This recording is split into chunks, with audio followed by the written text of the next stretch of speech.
Hey guys! Okay, so I know I didn't get one up yesterday. I just didn't get around to reading yesterday and get a video taken. So my plan is to maybe try to get 2 done today, but we will see how that goes. So to review, they got on the train. Harry told Ron and Hermione about Sirius Black being after him. When they were on the train, they actually were, what's the word I'm trying to say? The pocket sneakoscope started going off. Weird. And then the Dementor got on, and Harry is the only one that actually fainted. And he said someone was screaming, but according to everyone, that nobody screamed. But Harry heard screaming. And they were on their way right now to divinations. And then Hermione's schedule was extremely full, and Ron was really curious how she was supposed to do all that. He emerged into the strangest looking classroom he had ever seen. In fact, it didn't look like a classroom at all, more like a cross between someone's attic and an old-fashioned tea shop. At least 20 small circular tables were crammed inside, it all surrounded by chintz armchairs and fat little poofs. Everything was lit with a dim crimson light. The curtains at the windows were all closed, and the many lamps were draped with dark red scarves. It was stifling warm, and the fire, which was burning under the crowded mantelpiece, was giving off a heavy, sickly sort of perfume as it heated a large copper kettle. The shelves running around the circular walls were crammed with dusty-looking feathers, stubs of candles, many packs of tattered playing cards, countless silvery crystal balls, and a huge array of teacups. Ron appeared at Harry's shoulder as the class assembled around them, all talking in whispers. "Where is she?" Ron said. A voice came suddenly out of the shadows, a soft, misty sort of voice. "Welcome," it said. "How nice to see you in the physical world at last." Harry's immediate impression was of a large, glittering insect. Professor Trelawney moved into the firelight, and they saw that she was very thin. Her large glasses magnified her eyes to several times their natural size, and she was draped in a gauzy spangled shawl. Innumerable chains and beads hung around her spindly neck, and her arms and hands were encrusted with bangles and rings. "Sit, my children, sit," she said, as they all climbed awkwardly into armchairs or sank onto poofs. Harry, Ron, and Hermione set themselves around the same round table. "Welcome to divination," said Professor Trelawney, who had seated herself in the winged armchair in front of the fire. "My name is Professor Trelawney. You may not have seen me before. I find that descending too often into the hustle and bustle of the main school clouds my inner eye." Nobody said anything in answer to this extraordinary pronouncement. Professor Trelawney delicately rearranged her shawl and continued. "So, you have chosen to study divination. The most difficult of all magical arts. I must warn you at the outset that if you do not have the sight, there is very little I will be able to teach you. Books can take you only so far in this field." At these words, both Harry and Ron glanced, grinning at Hermione, who looked startled at the news that books wouldn't be much help in this subject. "Many witches and wizards, talented though they are in the area of loud bangs and smells and sudden disappearings, are yet unable to penetrate the veiled mysteries of the future." Professor Trelawney went on, her enormous gleaming eyes moving from face to nervous face. "It is a gift granted few. You boy!" she said suddenly to Neville, who almost toppled off his poof. "Is your grandmother well?" "I think so," said Neville tremulously. "I wouldn't be so sure if I was you, dear," said Professor Trelawney, the firelight glinting on her long emerald earrings. Neville gulped. Professor Trelawney continued placidly. "We will be covering the basic methods of divination this year. The first term will be devoted to reading the tea leaves. Next term we shall progress to palmstay. By the way, my dear," she shot suddenly at Parvati Patel, "beware a red-headed man." Parvati gave a startled look at Ron, who was right behind her, and edged her chair away from him. In the summer term, Professor Trelawney went on, we shall progress to the crystal ball, if we have finished with fire omens, that is. Unfortunately, classes will be disrupted in February by a nasty bout of the flu. I, myself, will lose my voice. And around Easter, one of our number will leave us forever. A very tense silence followed this pronouncement, but Professor Trelawney seemed unaware of it. I wonder, dear, she said to Lavender Brown, who was the nearest and shrank back in her chair, if you could pass me the largest silver teapot? Lavender, looking relieved, stood up and took an enormous teapot from the shelf and put it down on the table in front of Professor Trelawney. Thank you, my dear. Incidentally, that thing you were dreading, it will happen on Friday the 16th of October. Lavender trembled. Now, I want you all to divide into pairs. Collect a teacup from the shelf. Come to me, and I will fill it. Then sit down and drink. Drink only until the dregs remain. Swirl these around in the cup 3 times with the left hand, then turn the cup upside down on its saucer. Wait for the last of the tea to drain away, then give your cup to your partner to read. You will interpret the patterns using pages 5 and 6 of Unfogging the Future. I shall move among you, helping and instructing. Oh, and dear, she caught Neville by the arm as he made to stand up. After you've broken your first cup, would you be so kind as to select one of the blue patterned ones? I'm rather attached to the pink. Sure enough, Neville had no sooner reached the shelves of teacups than there was a tinkle of breaking china. Professor Trelawney swept over to him holding a dustpan and brush and said, One of the blue ones, then, dear, if you wouldn't mind. Thank you. When Harry and Ron had had their teacups filled, they went back to their table and tried to drink the scalding tea quickly. They swilled the dregs around as Professor Trelawney had instructed, then drained the cups and swapped them. Right, said Ron as they both opened their books at pages 5 and 6. What can you see in mine? A load of soggy brown stuff, said Harry. The heavily perfumed smoke in the room was making him feel sleepy and stupid. Broaden your minds, my dears, and allow your eyes to see past the mundane. Professor Trelawney cried through the gloom. Harry tried to pull himself together. Right, you've got a wonky sort of cross, he said, consulting Unfogging the Future. That means you're going to have trials and suffering. Sorry about that, but there's a thing that could be the sun. Hang on, that means great happiness. So, you're going to suffer, but be very happy? You need your inner eye testing, if you ask me, said Ron, as they both had to stifle their laughs as Professor Trelawney gazed in their direction. My turn, Ron peered into Harry's teacup, his forehead wrinkled with effort. There's a blob a bit like a bowler hat, he said. Maybe you're going to work for the Ministry of Magic. He turned the teacup the other way. But this way, it looks more like an acorn. What's that? He scanned the copy of Unfogging the Future. A windfall! Unexpected gold! Professor Trelawney. Excellent! You can lend me some! And there's a thing here. He turned the cup again. That looks like an animal. Yeah, if you want.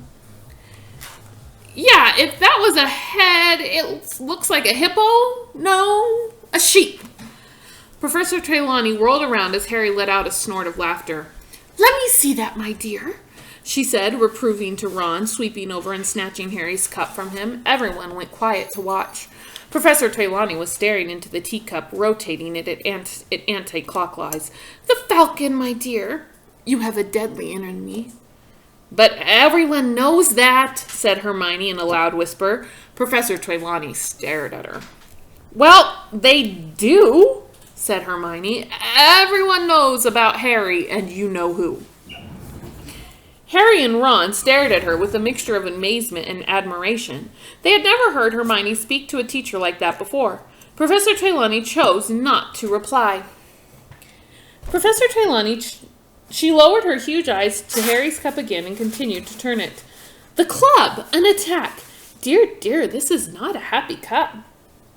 I thought that was a bowler hat, said Ron sheepishly. The skull? Danger in your path, my dear.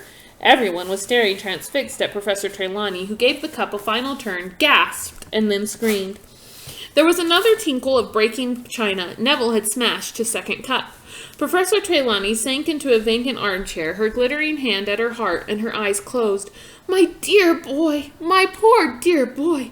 No, it is kinder not to say. No, don't ask me. What is it, Professor? Said Dean Thomas at once. Everyone had got to their feet, and slowly they crowded around Harry and Ron's table, pressing close to Professor Trelawney's chair to get a good look at Harry's cup. My dear, Professor Trelawney's huge eyes opened dramatically, you have the Grim. The what? Said Harry. He could tell that he wasn't the only one who didn't understand. Dean Thomas shrugged at him, and Lavender Brown looked puzzled. But nearly everybody else clapped their hands to their mouths in horror. The Grim, my dear! The Grim, cried Professor Trelawney, who looked shocked that Harry hadn't understood. The giant spectral dog that haunts churchyards, my dear boy. It is an omen, the worst omen of death. Harry's stomach lurched. That dog on the cover of the Death Omens in Flourish and Bots. The dog in the shadows of Magnolian Crescent. Lavender Brown clapped her hands to her mouth, too. Everyone was looking at Harry. Everyone except Hermione, who had got up and moved around the back of Professor Trelawney's chair. I don't think it looks like a Grim, she said flatly. Professor Trelawney surveyed Hermione with mounting dislike. You'll forgive me for saying so, my dear, but I perceive very little aura around you, very little receptivity to the resonances of the future. Seamus Finnegan was tilting his head from side to side. It looks like a Grim if you do this, he said with his eyes almost shut. But it looks more like a donkey from here, he said, leaning to the left. When you've all finished deciding whether I'm going to die or not, said Harry, taking even himself by surprise. Now nobody seemed to want to look at him. I think we'll leave the lesson here for today, said Professor Trelawney in her mistiest voice. Yes, please pack away your things. Silently, the class took their teacups back to Professor Trelawney, packed away their books, and closed their bags. Even Ron was avoiding Harry's eyes. Until we meet again, said Professor Trelawney faintly. Fair fortune be yours. Oh, and dear, she pointed at Neville, you'll be late next time, so mind you work extra hard to catch up. Harry, Ron, and Hermione descended Professor Trelawney's ladder and the winding staircase in silence, then set off for Professor McGonagall's transfiguration lesson. It took them so long to find her classroom that early as they had left divination, they were only just in time. Harry chose a seat right at the back of the room, feeling as though he was sitting in a very bright spotlight. The rest of the class kept shooting glances at him as though he was about to drop dead at any moment. He hardly heard what Professor McGonagall was telling them about animagi, wizards who could transform at will into animals, and wasn't even watching when she transformed herself in front of their eyes into a tabby cat with spectacle markings around her eyes. Really? What is got into you all today? Said Professor McGonagall, turning back into herself with a faint pop and staring around them all. Not that it matters, but that is the first time my transformation has not got applause from a class. Everybody's heads turned towards Harry again, but nobody spoke. Then Hermione raised her hand. Please, Professor, we've just had our first divination class, and we're reading the tea leaves and... of course, said Professor McGonagall, suddenly frowning. There's no need to say any more, Miss Granger. Tell me, which one of you will be dying this year? Everyone stared at her. Me, said Harry finally. I see, said Professor McGonagall, fixing Harry with her beady eyes. Then you should know, Potter, that Sybil Trelawney has predicted the death of one student a year since she has arrived at this school. None of them has died yet. Seeing death omens is her favorite way of greeting a new class. If it were not for the fact that I never speak ill of my colleagues... Professor McGonagall broke off, and they saw that her nostrils had gone white. She went on more calmly.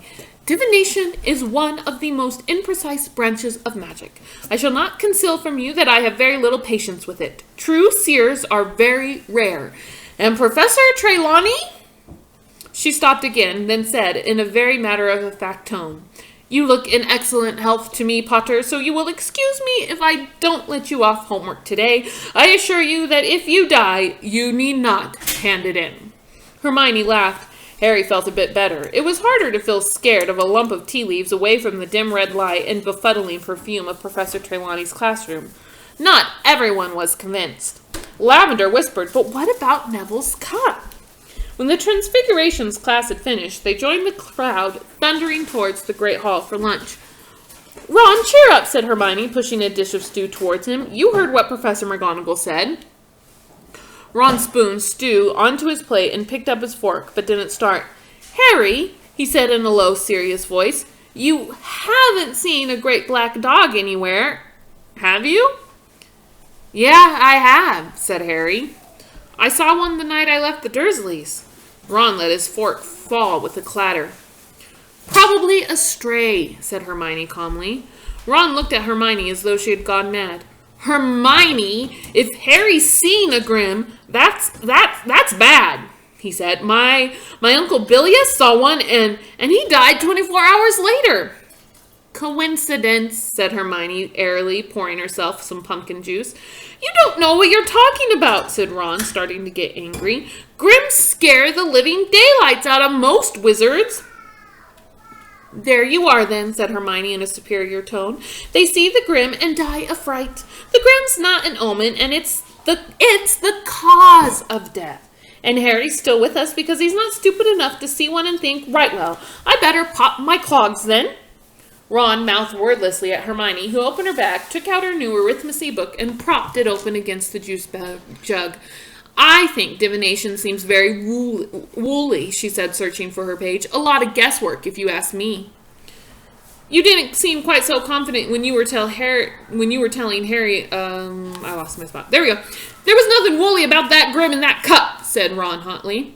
Professor Trelawney, guys, I keep missing my spot. "There was nothing woolly about the Grim in that cup," said Ron hotly. "You didn't seem quite so confident when you were telling Harry that it was a sheep," said Hermione coolly. "Professor Trelawney said you didn't have the right aura. You just don't like being rubbish at something for a change." He had touched a nerve. Hermione slammed her arithmancy book down on the table so hard that bits of meat and carrots flew everywhere. "If being good at divination means I have to pretend to see death omens in a lump of tea leaves, I'm not sure I'll be studying it much longer. The lesson was absolute rubbish compared to my arithmancy class." She snatched up her bag and stalked away. Ron frowned after her. "What is she talking about?" he said to Harry. "She hasn't been to an arithmancy class yet."